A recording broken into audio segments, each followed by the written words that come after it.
Se parler à soi-même, ce n'est pas fou, c'est un super pouvoir secret de ton esprit. Vous êtes-vous déjà surpris à vous parler à vous-même en vous demandant est-ce que je deviens fou? Parce qu'en réalité, cette habitude, plus courante qu'on ne l'imagine, peut être l'un des signes d'une intelligence active. La psychologie du fait de se parler à soi-même révèle que ce que beaucoup de gens considèrent comme étrange ou bizarre est en réalité une puissante ressource de notre cerveau pour organiser des idées, résoudre des problèmes et même contrôler les émotions. Dans les moments où nous marmonnons nos pensées ou nous posons des questions à voix haute, nous exerçons en réalité un dialogue intérieur qui renforce l'autorégulation émotionnelle, l'intelligence et la cognition. C'est comme si nous entraînions notre esprit, créant des stratégies invisibles pour gérer le quotidien, l'anxiété et la rumination qui insistent pour nous accompagner.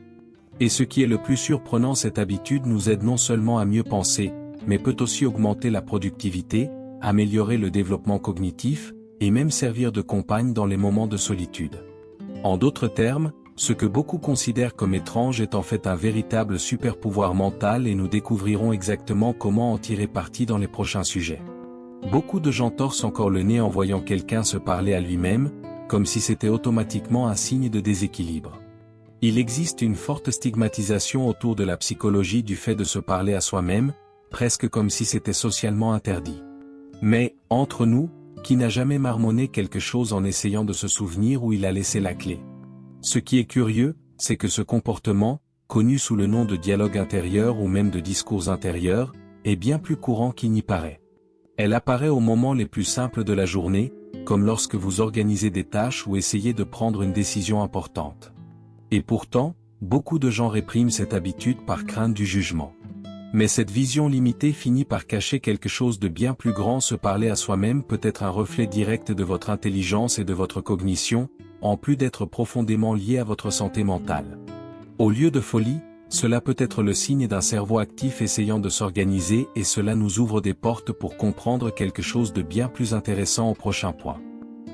Allons droit au but. Parler à soi-même n'est pas un signe de folie, c'est un signe d'un fonctionnement mental actif. La psychologie de se parler à soi-même montre que cette habitude est liée au traitement de l'information et à l'organisation de la pensée. C'est-à-dire que votre cerveau pense à voix haute pour mieux se comprendre. Lorsque vous pratiquez l'autodiscours, vous activez des mécanismes importants des neurosciences comportementales, en particulier ceux liés à la mémoire et à la prise de décision. C'est comme si le cerveau devait extérioriser le monologue intérieur pour rendre les idées abstraites plus concrètes et plus faciles à manipuler. Et il y a plus, ce processus aide aussi à l'autorégulation émotionnelle et au contrôle de l'anxiété et de la rumination. Au lieu de laisser les pensées tourner sans contrôle dans ta tête, tu leur donnes une forme. Et cela change complètement la donne, surtout quand on commence à l'utiliser intentionnellement, comme un véritable outil mental. Se parler à soi-même va bien au-delà d'une simple habitude curieuse, c'est un véritable outil pour organiser les idées et prendre des décisions plus claires. En mettant des mots dans les pensées, vous renforcez votre discours intérieur et créez des liens mentaux qui facilitent la résolution des problèmes.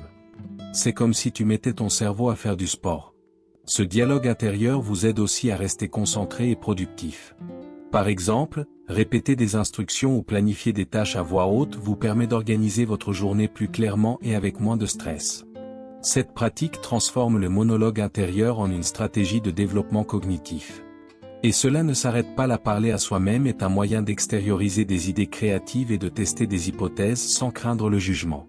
De grands penseurs et scientifiques, tels qu'Einstein et Newton, ont utilisé cette technique pour explorer des solutions complexes, prouvant que l'habitude est en réalité un allié puissant de l'intelligence et de la cognition. Quand vous vous surprenez à penser à voix haute, vous utilisez en réalité une technique classique de résolution de problèmes. En verbalisant chaque étape, votre cerveau est capable d'organiser l'information de manière plus logique et claire, transformant le dialogue interne en une carte mentale concrète. De plus, penser à voix haute aide à réduire l'anxiété et la rumination, car vous sortez les pensées de l'espace intérieur chaotique et les mettez devant vous, analysables et contrôlables. C'est comme avoir une conversation stratégique avec soi-même, préparant le terrain pour des décisions plus affirmées. Et cela a un autre avantage, ce type de pratique renforce l'autorégulation émotionnelle.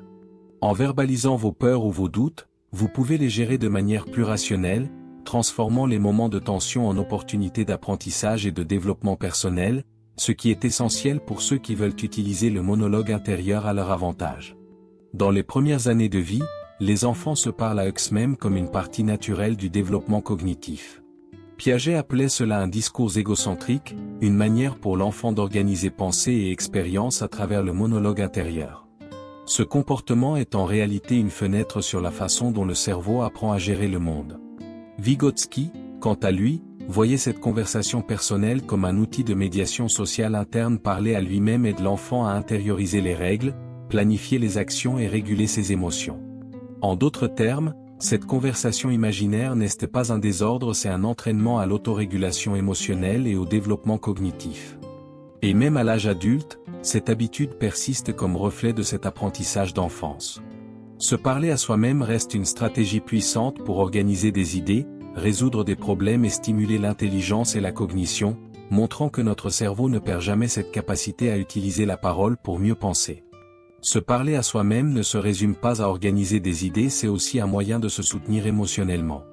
En exprimant vos sentiments à voix haute, vous pratiquez l'autorégulation émotionnelle, transformant la frustration ou l'anxiété en réflexion consciente, et votre monologue intérieur devient un allié silencieux. Par exemple, répéter des phrases d'encouragement ou se demander comment puis-je gérer cela aide à réduire l'impact du stress immédiat. Ce dialogue intérieur fonctionne comme un coaching personnel, renforçant votre capacité à relever les défis sans dépendre uniquement des autres. Et la chose la plus intéressante, cette pratique améliore la santé mentale en créant des moments de confort intérieur. Utilisé intentionnellement, le discours solitaire devient un outil puissant pour l'équilibre émotionnel et pour rester concentré dans des situations difficiles, prouvant que prendre soin de l'esprit peut aussi être un dialogue avec soi-même. Répéter des pensées à voix haute peut être une forme efficace de traitement et de planification, aidant votre cerveau à organiser des tâches complexes et à anticiper les résultats. En verbalisant les idées, vous créez une carte mentale qui clarifie les décisions et réduit la confusion intérieure.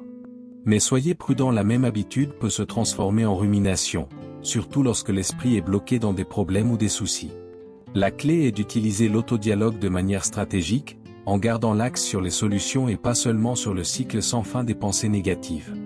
Lorsqu'elle est équilibrée, cette répétition renforce l'intelligence et la cognition, améliore la mémoire et facilite le contrôle de l'anxiété et de la rumination. C'est une danse délicate entre réflexion productive et pensée obsessionnelle qui, lorsqu'elle est bien menée, met la parole solitaire en votre faveur. De nombreux artistes, écrivains et penseurs utilisent l'autodiscours comme un laboratoire d'idées. En parlant à eux-mêmes, ils explorent des possibilités, testent les dialogues et libèrent la créativité, transformant le monologue intérieur en un véritable moteur d'innovation. Par exemple, les peintres peuvent parler à voix haute des couleurs et des formes, les écrivains répètent les dialogues des personnages, et les musiciens verbaliser les mélodies. Cette pratique active différentes zones du cerveau, renforçant l'intelligence et la cognition et créant un flux créatif unique et personnel. De plus, parler à soi-même vous permet d'expérimenter sans jugements extérieurs, réduisant ainsi l'anxiété et libérant de l'espace pour l'inspiration. C'est comme avoir un studio interne de développement cognitif, où la parole solitaire transforme des idées abstraites en créations tangibles et percutantes. Se parler à soi-même peut aussi être une forme de compagnie, surtout en période d'isolement ou de solitude. Le dialogue intérieur crée de la présence, vous permettant d'explorer vos pensées et vos sentiments sans dépendre des autres, renforçant ainsi l'autorégulation émotionnelle. Beaucoup de personnes utilisent le dialogue intérieur pour organiser des routines, réfléchir à des expériences, ou même se parler à elles-mêmes de décisions importantes. Cette pratique aide à réduire le sentiment de vide et améliore la santé mentale, montrant que l'habitude n'est pas étrange, mais plutôt une stratégie de confort intérieur. Le meilleur dans tout ça, c'est que parler à soi-même crée un espace sûr pour exprimer ses émotions, expérimenter des idées et tester des solutions sans jugement. Dans ce contexte, le monologue intérieur devient un allié silencieux qui accompagne, guide et même divertit dans les moments d'isolement. Les neurosciences comportementales montrent que se parler à soi-même active les réseaux cérébraux liés à la mémoire, à l'attention et au traitement de l'information. En verbalisant des pensées, vous non seulement organisez des idées, mais renforcez aussi les connexions neuronales qui facilitent l'intelligence et la cognition. Cet effet, appelé effet production, signifie que l'information exprimée à voix haute est plus facilement retenue que l'information simplement pensée en interne. C'est une astuce simple qui améliore la concentration et la productivité, parfaite pour étudier ou planifier des tâches complexes. De plus, Le dialogue interne stimule le développement cognitif, rendant le cerveau plus agile pour résoudre les problèmes et s'adapter à de nouvelles situations. En d'autres termes, cette conversation avec soi-même n'est pas une perte de temps, c'est un entraînement mental stratégique, une véritable gymnastique cérébrale quotidienne. Se parler à soi-même se manifeste de différentes manières selon le profil psychologique de chacun.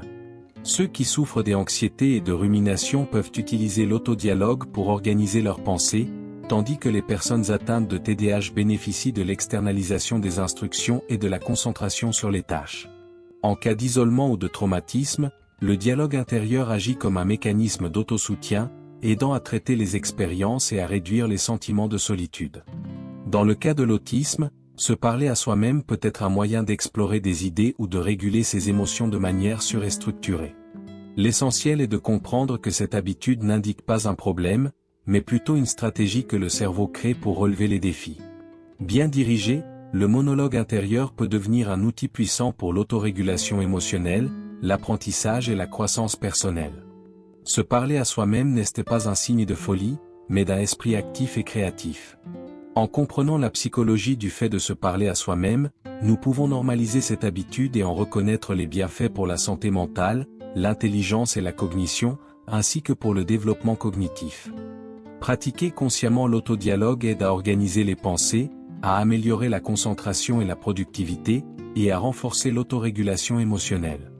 C'est comme avoir un coach interne, toujours prêt à aider à planifier, résoudre des problèmes et explorer des idées. Alors, la prochaine fois que vous vous surprendrez à vous parler à vous-même, voyez cela comme un outil puissant. Essayez d'utiliser le dialogue intérieur à votre avantage, transformez ce monologue intérieur en pratique créative et stratégique, et réalisez comment de petites conversations avec vous-même peuvent changer votre vie. Maintenant que vous comprenez le pouvoir de vous parler à vous-même, pourquoi ne pas essayer consciemment cette pratique dans votre vie quotidienne? Demandez-vous comment puis-je utiliser mon discours intérieur pour organiser des idées, gérer l'anxiété ou encourager la créativité? De petits moments de autodialogue peuvent devenir de grands alliés de votre développement cognitif. Et si vous observez, vous réaliserez que cette habitude peut augmenter votre concentration, améliorer votre autorégulation émotionnelle, et même servir de compagnon dans les moments de solitude. Réfléchissez quels autres domaines de votre vie pourraient bénéficier d'un monologue intérieur bien dirigé. Si vous souhaitez continuer à explorer les techniques de santé mentale, de productivité et d'intelligence, abonnez-vous au canal et activez les notifications. Ainsi, vous ne manquez aucun conseil pour transformer votre esprit en véritable allié du succès.